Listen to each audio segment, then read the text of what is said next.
Que o Teu Espírito Santo, Pai, venha estar tocando vidas aqui. Em nome de Jesus eu te peço, Pai.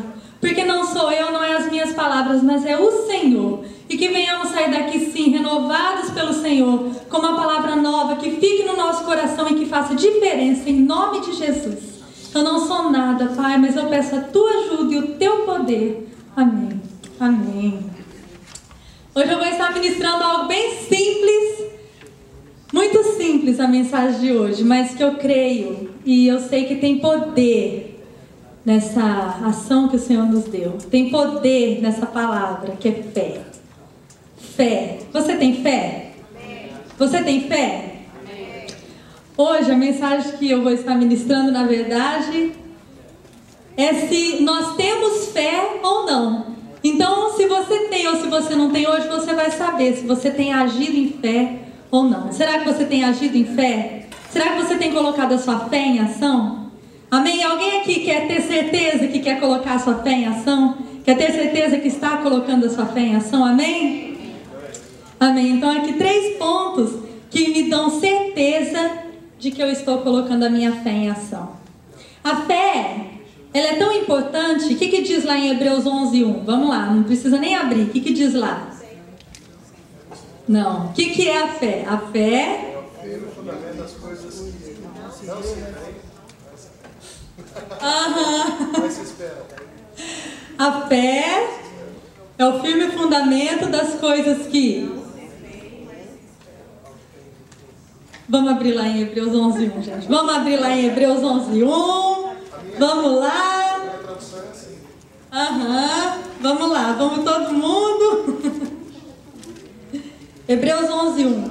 Ora, a fé é a certeza daquilo que esperamos e a prova das coisas que não vemos.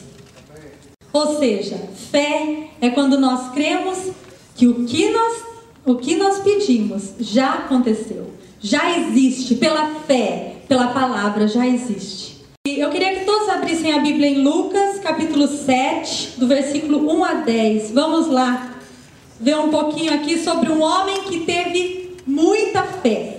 Muita fé, eu admiro muito aqui esse centurião. Vamos lá, 7, do 1 ao 10. Um centurião demonstra fé. Então, vamos lá.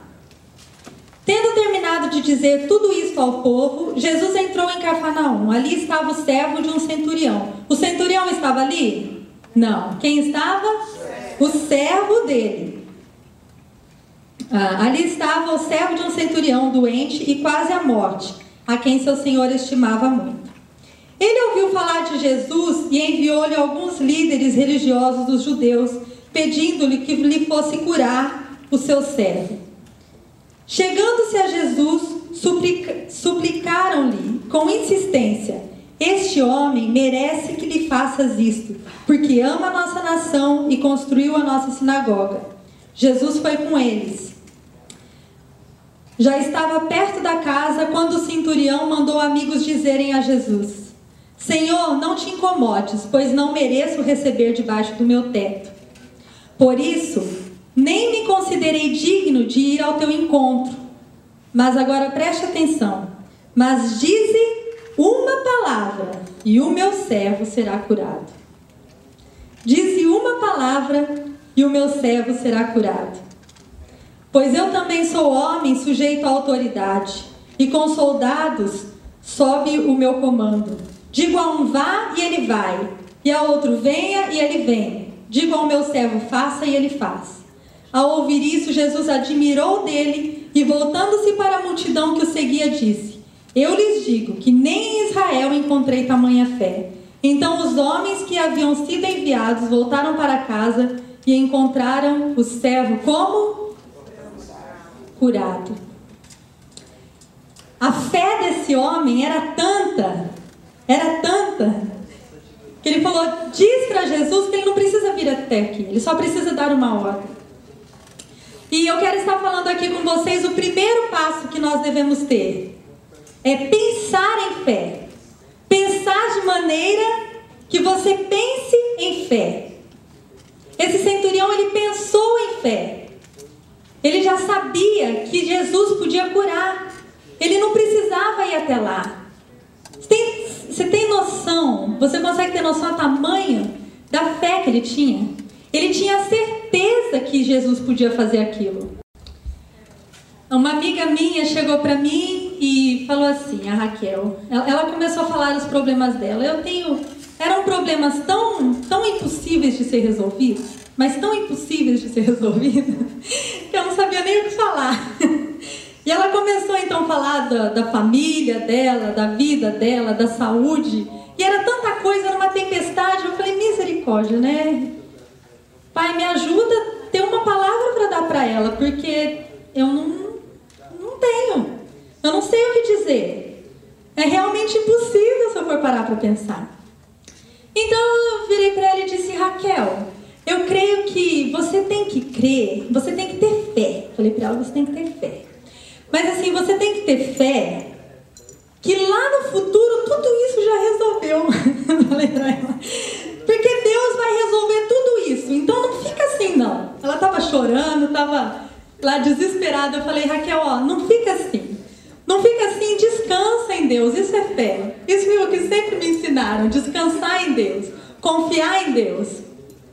E eu falei pra ela então, ó. Lá no futuro, Deus já resolveu, não resolveu? Porque Ele está resolvendo, Ele vai resolver. Então descansa, Raquel. E passou. E ela trabalhava comigo num hospital. E a gente ministrava, né? Todas as manhãs, todas as tardes, a gente estava ministrando nos ambulatórios.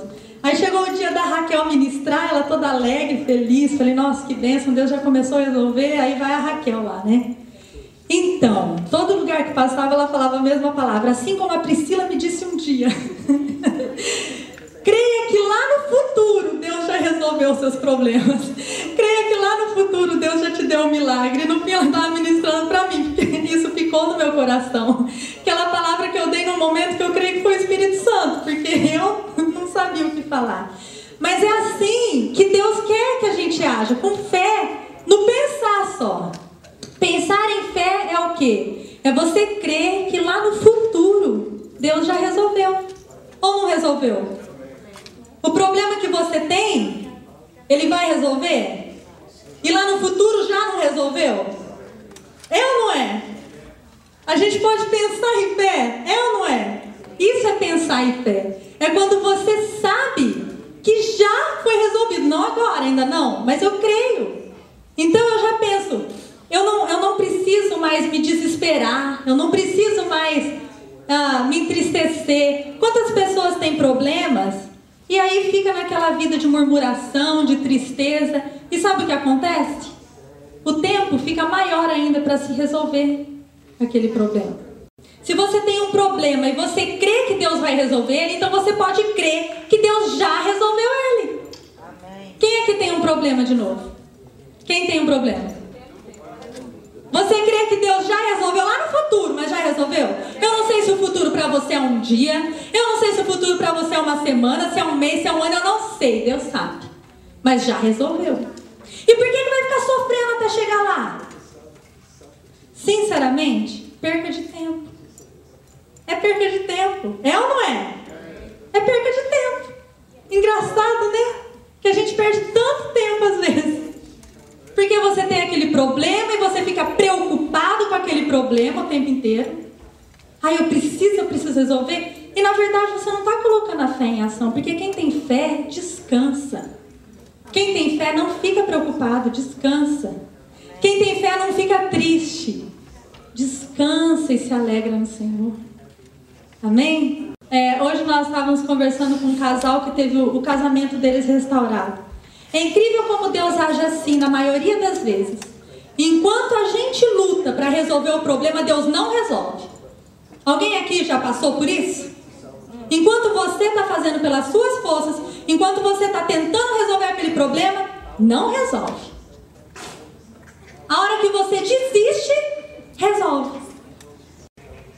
Então diga comigo, pensar em fé é pensar que lá no futuro Deus já resolveu.